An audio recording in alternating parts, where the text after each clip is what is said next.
values, hidden in comparing yourself to others. Why the instinct to compare isn't always wrong and can sometimes lead us home. To compare is human. Before we had cities, careers, or algorithms, comparison was how we learned. We watched others, how they moved, how they survived, how they loved. We compared our fire to theirs, our path to theirs, not to judge, but to understand, to adapt, to improve, to belong. Comparison, at its root, is not always competition. Sometimes it's simply reflection. In its healthiest form, comparison isn't a weapon. It's a mirror. It shows you something you didn't know you needed, a version of yourself you hadn't imagined, a possibility you hadn't considered. You see someone doing what you dream of, and instead of shrinking, you feel something spark, a silent whisper. If they can, maybe I can too. That is not envy. That is hope being born inside your chest.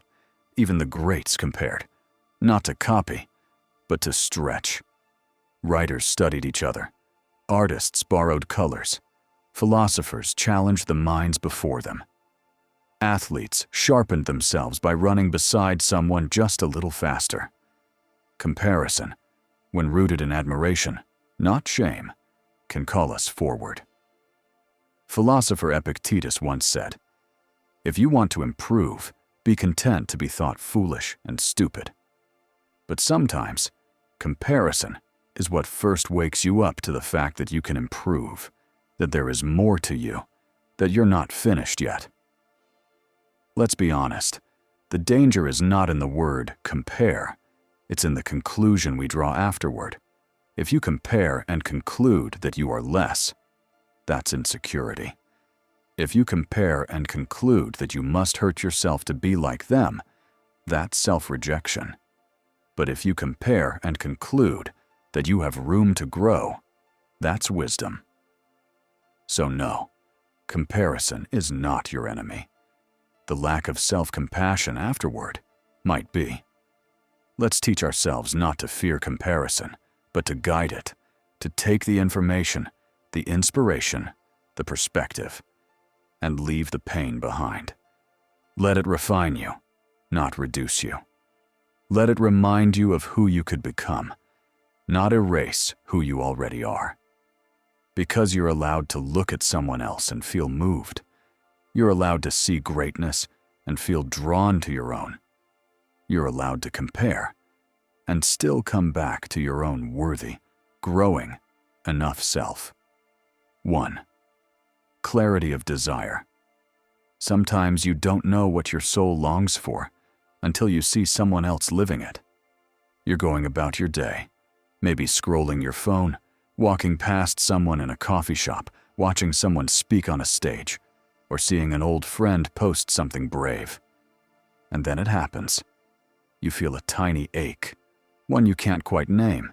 It's not envy, it's not resentment, it's a soft sadness, a quiet longing, a whisper that says, "I want that too." But what is that? It's not the job, or the relationship, or the photo. It's something beneath it, something sacred. It's freedom, or confidence, or purpose, or simply peace. A kind of peace that you haven't felt in a while. And in that moment of comparison, what you're actually feeling is your soul trying to speak. We spend so much of our lives moving through noise, doing what's expected, following routines, smiling when we're supposed to, succeeding at things that don't really light us up inside. But when you see someone else living from their center, when you sense authenticity in them, you don't feel jealous. You feel awake. You start to remember the dreams you buried. You start to feel the old parts of you that you silenced. You start to notice how far you've drifted from the life you once imagined. If this resonates with you, share your thoughts in the comments. Don't forget to like, subscribe, and turn on notifications so you never miss an update. And you begin to ask yourself, quietly but honestly, what do I want? What am I not giving myself permission to reach for? What truth have I been ignoring in the name of being practical, or safe, or accepted? That's clarity, and it often arrives in the mirror of someone else's courage. Comparison becomes the spark that reveals your buried desires, not to make you feel small, but to help you remember that something inside you is still alive, and that something wants a chance to breathe again. You don't want their life. You want your own life, lived fully, deeply, meaningfully. You want to feel in alignment again, like your outside life finally matches what's happening inside your chest. That's not selfish. That's not shallow. That's sacred. Philosopher Carl Jung once wrote, "Your vision will become clear only when you can look into your own heart. Who looks outside dreams. Who looks inside awakes." And ironically, comparison is sometimes the very moment that turns your gaze inward. You compare, and instead of bitterness, you find a quiet call toward truth. Not theirs, yours. That's the gift of it. That's the grace inside the ache. So the next time you feel something stir in your chest, when you see someone living a life that feels too far, don't run from that feeling. Don't shame it. Don't suppress it. Sit with it. Let it speak to you. Let it point you toward what you miss. Let it gently pull back the curtain on what you've been too scared to admit. I want something more. I want to come home to myself. And that desire, that sacred, heart-stirring desire, it is not a weakness. It is a map to who you're meant to become, one quiet realization at a time. 2. Perspective on your progress. You don't realize how far you've come until you see someone standing where you once broke. It's easy to feel like you're falling behind. The world moves fast, success is loud, and everyone seems to be doing something bigger. So you start comparing your timeline, your journey, your voice, and somehow you always come up short. But sometimes comparison does something different. It doesn't crush you. It wakes you up. It reminds you you've already made it through things that once felt impossible. A short story, the train station bench. It had been years since she took the train. The smell of metal and cold concrete still felt the same, but something inside her had changed. As she sat on the bench waiting for her ride, she noticed a girl, maybe 20, 21, sitting alone across the platform. Head down, shoulders trembling, a suitcase too big for her, a phone clutched in both hands. She wasn't crying loudly, but her entire body looked like it was trying to hold something in. There was something in her, the way she wiped her tears quickly, like she'd done it before, that felt achingly familiar. Because 5 years ago, that was her. At that same station, same time of night, same broken heart, same feeling of not knowing where to go, only knowing she couldn't stay where she'd been. She remembered the anxiety, the shame of starting over, the way even hope felt too heavy to carry. And now, she sat across from that memory, stronger, wiser, calmer.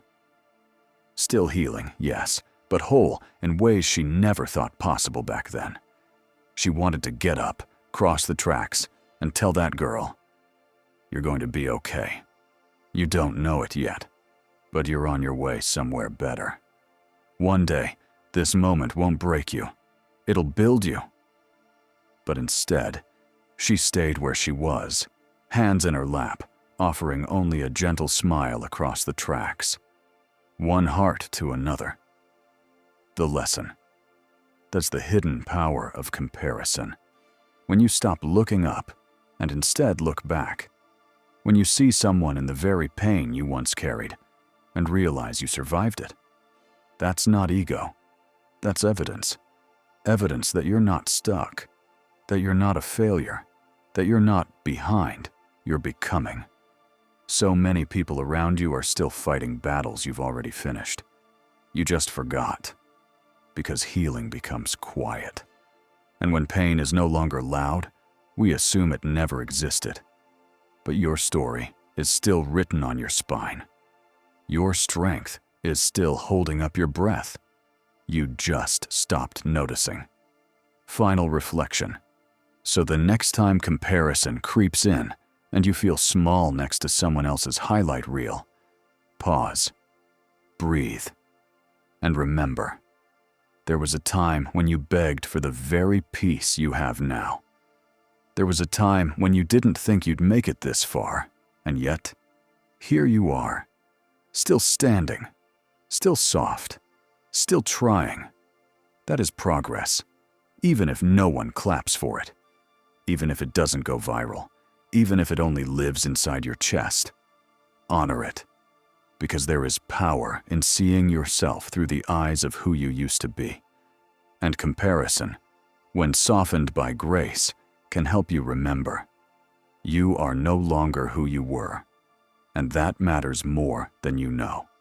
Third insight in, you go home that night, feeling empty.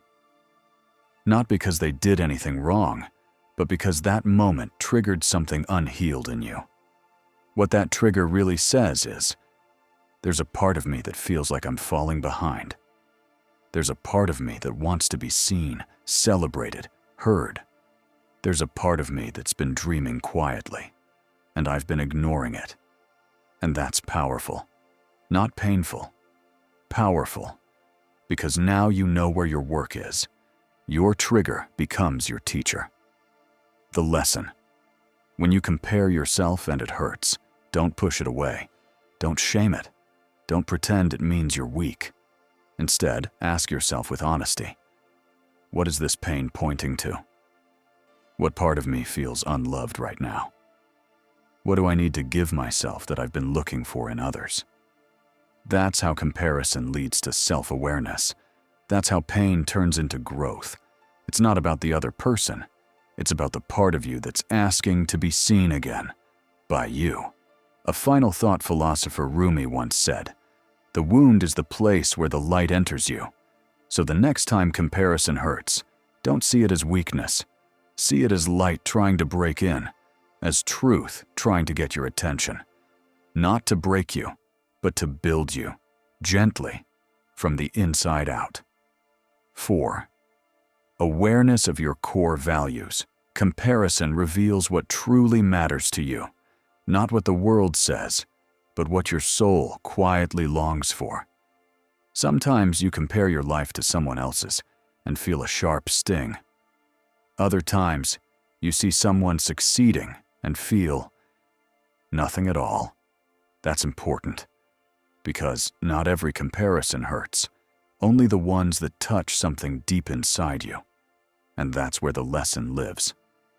Let's break it down simply. When you compare yourself to others, it's easy to think you're just being insecure. But actually, those moments reveal something far more powerful. They show you what's truly important to you, not what your parents wanted for you, not what society rewards, not what your friends are chasing, but what your soul values in its quiet, honest voice. A real-life example. 2 friends, 2 very different reactions. Imagine you're scrolling through your feed. You see someone you went to school with. Let's call her Anna. She just posted a photo of her new home. Massive, modern, beautiful. One of your friends looks at it and says, "Wow, I wish I had that. I feel like such a failure." But you look at it and think, "That's great for her, but I don't even want a big house. I just want a quiet place near the sea, a small space that feels like peace." That reaction matters. It means what drives her doesn't drive you. You have different core values. She might value wealth and success. You might value simplicity and freedom. And when you know what truly matters to you, comparison loses its power to hurt. Because you're no longer judging yourself by someone else's definition of success. When this matters so much, so many people chase things they don't actually want. Fame, money, a perfect body, a certain lifestyle, just because they see others doing it. But that kind of life will always feel hollow if it doesn't match what you deeply care about. Comparison shows you what you think you should want, but if you listen closely, it also helps you remember what you truly love. When someone's life makes you feel nothing, that's clarity. When someone's life makes you ache a little, that's direction. It's not about envy, it's about alignment. A philosophical reflection. The philosopher Friedrich Nietzsche once said, "He who has a why to live can bear almost any how." Your why is your value, the thing you care about more than comfort, image, or approval. The thing that gives meaning to your pain, your choices, your sacrifices. When comparison stings, pause and ask, what is this moment revealing about my why? Am I chasing things that look good or things that feel right to me? Because the truth is, you'll never feel at peace chasing someone else's dream. You'll only feel full when you're living in alignment with your own values. Final thought. Next time you feel that little tug of comparison, don't rush past it. Don't shame yourself. Don't fake confidence. Instead, ask gently, what does this say about who I really am? What matters to me? Not to impress others, but to feel alive inside. That moment can lead you home, not to what others expect, but to what you truly love. That's the gift hiding inside the comparison. Not pressure, but clarity. More often, it shows you the truth about how you feel about your own. When you see someone doing well, achieving something beautiful, standing in the light, and your first response is pain, jealousy, or self-doubt, that emotion is not about them. It's a mirror being held up to your self-worth. Here's what that really means. If deep down you believe that you're not good enough, not smart enough, not lovable enough, not worthy of success or happiness, then the success of others will always feel like proof that you're falling behind, even when you're not, even when you're growing, even when you're healing, even when you're doing your best. Because your inner voice will tell you, look at them. See? You'll never be that. You're not enough. You never were. You're behind. You're broken. You're not valuable. And the truth is, those thoughts aren't facts. They're wounds. Wounds you've picked up over years of being misunderstood, ignored, criticized, judged, or overlooked. Comparison only brings those wounds to the surface, but they were always there. A moment that shows the truth. Imagine this. Two people see a post of someone celebrating their promotion. One person feels happy. They think, good for them, and they move on. The other person feels crushed. They think, why not me? They spiral. They feel less than. They feel like they've failed at life. The same moment. Two totally different reactions. Why? Because it's not about what they saw. It's about what it touched inside them. The first person may have strong self-worth. The second person may be carrying silent pain. Comparison doesn't create that pain. It reveals it. The philosophy of self-worth. The ancient philosopher Epictetus once said, "It's not what happens to you, but how you react to it that matters." And when it comes to comparison, this couldn't be more true. Because your reaction tells you what you believe about yourself. If you believe you are worthy, you will celebrate others without shrinking yourself. If you don't, you will use their joy as evidence that you're not enough. But here's the truth. Your worth was never supposed to be measured by someone else's life. You were never meant to be anyone else. You were only ever meant to be the fullest version of you. How to heal this? When comparison hurts, try this. Don't ask, what do they have that I don't? Ask instead, what am I afraid this says about me? What story am I telling myself right now? What would I believe about myself if I truly knew I was already enough? Those questions shift you. They take you out of shame and into self-awareness. They move you from being a victim of comparison to being a student of it. Because the pain you feel isn't a punishment. It's an invitation to come home to yourself, to heal the parts of you that are still waiting to be told. You are enough, exactly as you are. Final reflection. Comparison is not the enemy. The real danger is forgetting who you are when someone else shines. But the truth is, their light doesn't take away from yours. Their wins don't make you less worthy. Their path is not your path. You are already enough. You always have been. Sometimes you just need a moment, a quiet, painful moment of comparison, to remember what part of you still needs to believe it. That's not weakness, that's healing. And it starts with listening, not to their story, but to your own. Sixth invitation to compassion. Comparison can either close your heart or open it. It all depends on how you choose to see others and yourself. Most people think comparison always leads to envy, jealousy, or self-hate. But sometimes it leads to something softer, something better, something called compassion. But to feel that, you have to look deeper, beyond the surface of other people's success. And remember this: every person you compare yourself to is carrying pain you can't see. Let's slow this down. You see someone winning. They're smiling, posting, glowing, rising. And a quiet voice in you whispers, "Why not me? What's wrong with me?" They make it look so easy. But here's the truth. It only looks easy. You don't see the full story. You don't know the nights they cried in silence. You don't know what they had to give up. You don't know what they're still healing from behind that smile. And sometimes, if you listen just a little deeper, comparison becomes something else. Not a weapon against yourself, but a window into the humanity of others.